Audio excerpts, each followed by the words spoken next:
কিরে তোর পানির বোতলটা দে দেখি, যা এবার। রাজু ভাইয়া তো ওখানে দাঁড়িয়ে আছে, যাই আস্তে আস্তে চলে যাই। কিরে কোথায় যাচ্ছিস, কি টিফিন নিয়েছিস দে দেখি আমাকে। রাজু ভাইয়া কিছু নেই, বিশ্বাস করো আমরা খাইনি কিছু।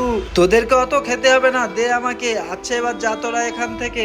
রাজু ভাইয়াটা প্রত্যেকদিন আমাদের সঙ্গে এরকম করে। বাই ঈশান, আমি যে কি করি, যাই এখন বাড়িতে যাই। আরে ওটা কি, দেখে আসি তো ওটা কি হচ্ছে।